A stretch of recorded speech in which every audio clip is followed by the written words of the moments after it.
Hey guys, Diana here from Garden Love. Today I want to talk to you guys about this amazing little Cado avocado. So it's basically kind of like a dwarfed avocado. It's supposed to have full size fruit. The avocado is going to be full size. I'm not going to bore you guys with showing you guys how I'm planting my trees. Very basic. I have a gopher cage, that way we don't have to worry about the gophers eating the tree and the roots. I added some soil with some amendment. I put some fertilizer and I added lots and lots of mulch. That way it can break down and it can retain any water that I give this tree. What I want to talk to you guys about is that you guys know that avocados are very delicate, especially here in Southern California. They hate the sun here, and they don't do that well in my area. So I'm going to kind of experiment through this, and the way I'm going to take care of it is by giving it some shades. Here are the buckets of soil and mulch that I had with me, including the bucket that the fruit tree came in. So I'm going to move these out of the way for now.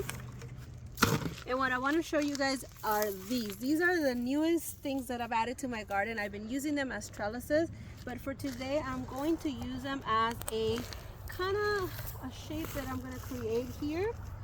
Kind of like a little clubhouse, Lily would call it. So it's going to be oval there, and then I'm going to cross them so you guys can see.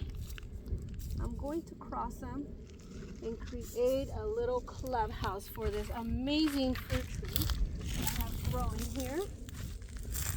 I'm just going to make sure that they're in there. Eventually I'm probably going to buy some stakes so that way they can be staked pretty well. And I'm going to get some shading cloth that I already had on hand to provide it with some shade. That way this tree doesn't go into shock, it doesn't get burned very much, and it's going to give it a good opportunity to get established in its new home, and it's gonna be okay, especially right now that we have degrees in the 90s, close to 100s. This tree is really gonna need some relief from the heat, and this is going to protect it not only from the heat, it's going to give it shade, it's going to prevent it from burning its leaves. And what I'm going to do now is just basically take some of this and intertwine it with the fence, that way it doesn't blow away. And maybe I'll just use these buckets to kind of put them on top, so it helps with it not blowing away. Fairly easy, friends, super easy. I'm going to be using this material a lot during the summer, especially with trees that do not like the heat. I'm going to be using the same method with a tarp once the frost comes, because avocados also hate the frost. So hopefully this will allow me to grow avocados here in my area in Santa Clarita, so 9B, where we get lots of hard frost, where we get harsh sunny days where the sun is just beaming and it burns a lot of the trees that do not like the heat. So I wanted to show you guys this little method that I'm using. Hopefully this gives you guys an idea. Super easy to use. You guys don't have to buy stakes and string and leaves or anything like that. It's actually going to be easy. It can be removable if you guys have great days where it's not too hot, or you don't have frost and you can take it off. So just a quick video. I wanted to show you guys. We have our guest here, Finn. Hi, Finn. He's our visitor. He always hangs out with us when we're in the garden. No matter what we're doing, he follows us around, and it's kind of like he's a little guard. Hey, Finn. And it's funny because I think I'm the one who gives him the least love, and I'm the one who he follows the most. So Lily was recording for us. She did a great job. Thank you, Lily. And she noticed Finn, so she wanted to point it out. Well, guys, back to this. As you guys can see, there's plenty of airflow. There will be some light going through it, which all trees need lighting, and it's going to be protected. Yes, you can see how well the air flows through it. So I'm not even worried about that, of suffocating it or anything.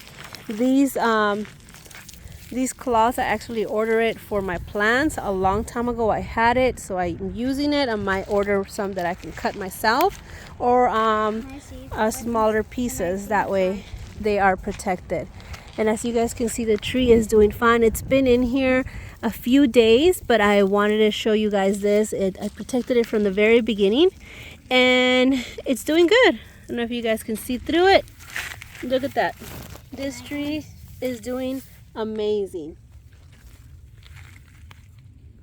So I'm hoping that this little Cado is going to get a couple 6 feet tall, do a nice little hedge here, and eventually if I succeed getting that tree established, maybe I can find some more hardy ones and I can move up along this hillside and put a few other ones, because avocados are amazing, delicious, and they're expensive, so why not grow them? Lily, do you want to tell them about our experience we had today? We found 2 nectarines on one of the fruit trees, right? Mm-hmm. And I happened to buy some nectarines from the store, right? So what did we do? So we taste tested them, and there's actually a difference between them. Yeah, there was a difference between them. What were the major difference between them? Tell me a little bit more about the store-bought. The nectarine that we bought from the store. What did you think about it? What did you taste? It tasted more like watery and like a little bit plainer, but when we tasted the one from the garden, it tasted like very sweet, and I really liked it. Yeah, it was sweet. Mm-hmm. Was the texture of the actual fruit thicker? That's what I felt. I felt like it wasn't that soft or light, right? So we both definitely got sold on growing more fruit trees in the garden. We think that the fruit trees from the garden are the most amazing fruit that we can possibly feed our bodies, because they taste so much better, right? They're so good. And yeah, we didn't record it, but I did wanted to share that experience with you guys. Lily loved it, and she was very happy that she was able to actually taste it from a store-bought versus a homegrown.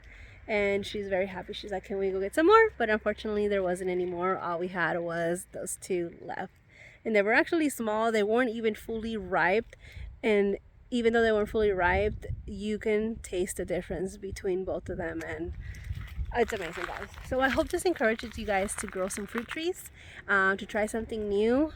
Even though they say that you can't grow things in your area, you could just remember that it's going to require a little bit more work for you to get them established, a little bit more attention to detail, to make sure that as soon as something goes wrong, that you guys can pick up on it and adjust whatever it is that you need to adjust. Either move the tree, water it more, add some more mulch, give it more fertilizer, give it some shade, or give it some protection from frost, which we'll see what happens when the frost comes and what plastic or what I decide to cover it with. But for now, I'm super excited that that tree is in the ground.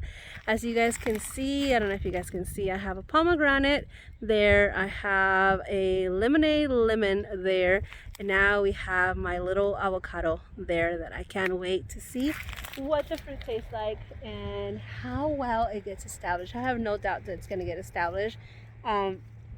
I already accidentally left it without shading one day and it did okay, but now that I put the shade, it's gonna even be better, because it's gonna have more energy to establish those roots and work on the underground work before it starts working on the above ground work, which is like all the leaves, all the flowering, and all the fruit, which I won't let it fruit for the first year.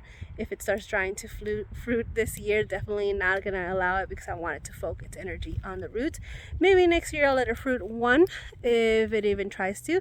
That way I can at least try the fruit. Well guys, that was a short video. I just want to show you a little hack that I came up with to protect trees that don't necessarily like your climate and require a little bit more attention and shade and protection.